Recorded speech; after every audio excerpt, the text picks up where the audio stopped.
There was a force locked away in Zetsubou no Shima. It was so great and powerful, 4 brave souls sacrificed everything to protect it. Nothing we will ever yield in zombies may be as powerful and awe-inspiring as this artifact. It commanded an entire island and attracted the greatest evil. We know it as the Skull of Nan Sapwe. Where does it come from though? To understand the Skull of Nan Sapwe, we must actually look at the real Nan Sapwe, who existed in the religion and lore of those who lived on the island known as Pompeii, which is located in modern-day Micronesia. According to Pompeii legends, Nan Sapwe is the thunder god. Nan Sapwe was the most prominent of the many gods and spirits on Pompeii. As the god above the land, the voice of Nan Sapwe could be heard by all Pompeians. He existed as an indigenous unifying force in an otherwise divided land. Nan Sapwe would be an influential force on this island for centuries to come, despite his exile during the Sudlir dynasty. Nan Sapwe would eventually father a child during his exile and use his son as a vessel for revenge and eventually reclaim the island of Pompeii. Treyarch took the legend of Nan Sapwe and adapted it to fit their narrative. As our crew battles their way through Zetsubou no Shima, they collect and purify 4 non-human keeper skulls. Along the way, they receive ominous messages such as blood, doom, and resist, to name a few. The skulls were then placed upon an altar which revealed the Tomb of Nan Sapwe. His skull sits in the center of the room with doom inscribed behind it. Whether the inscription was a warning to the beholder or those in front of the skull is for you to interpret. When one yields the Skull of Nan Sapwe, they receive a number of abilities. The first thing they're able to do is harness the power of the darkness. The power of the darkness is a useful adversary on the battlefield. It can be used to obliterate many zombies on the ground as they are consumed by this darkness, ultimately leaving their corpses on the ground.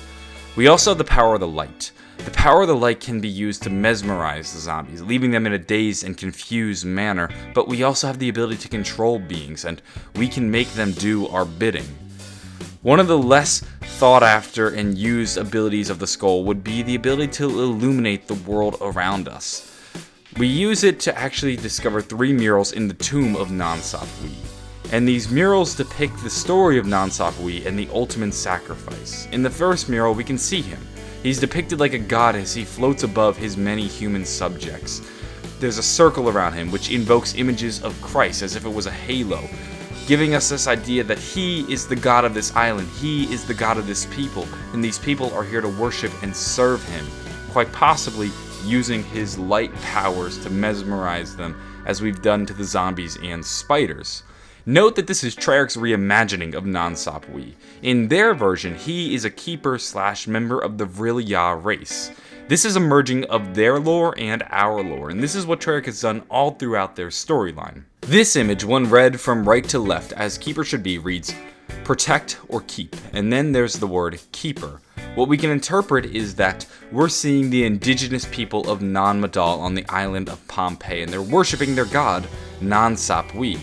He was a real figure, and they believed him to be a god because he used his keeper powers and abilities, and quite possibly had them under his mind control and influence. It's hard to say for sure. Either way, we learn that he is this great and powerful keeper who the people serve. In the next mural, we see the island of Pompeii. Note that there's an eclipse. Eclipses have been very important in the zombie storyline, most notably in Shangri-La. In this image, we see a greater evil, presumably the Apothecans, beginning to enter and corrupt the island. Inscribed on the image is evil rises, so evil is rising from the sea and it's entering. The final mural depicts the ultimate sacrifice. Evil has reached the island and it's corrupting everything. It's now trying to corrupt the skull of Nan Sapwe. The powers that this skull possesses need to be protected, and Nan Sapwe takes his head and seals it away as an ultimate sacrifice. Written next to the skull in Keeper is the word seal up. 4 other humans or creatures keepers sacrifice their skulls as well to create this seal, and their skulls act as a key. Only when all 4 skulls are collected and purified and placed upon the altar will the seal be broken and one can actually enter and reach the skull of Nan Sapwe. Their seal prevents the evil from reaching the skull and corrupting it. You can actually see in the room, It's being blocked by element 115, but vines are trying to reach down towards the skull, but they can't quite get there. The seal is too powerful. That's at least the interpretation of this image.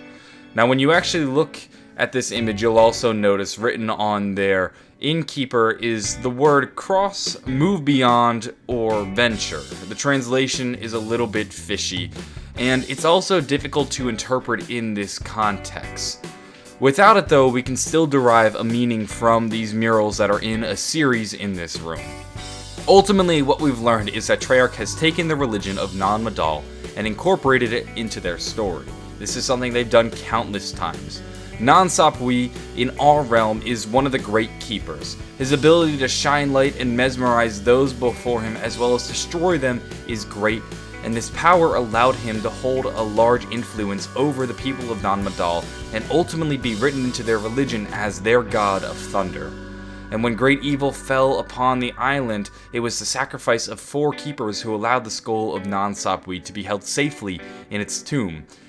Like I said, the vines are trying to reach it and corrupt it, but they can't get there. Their sacrifice was too great, and they were the ones who saved Nan Sapwe.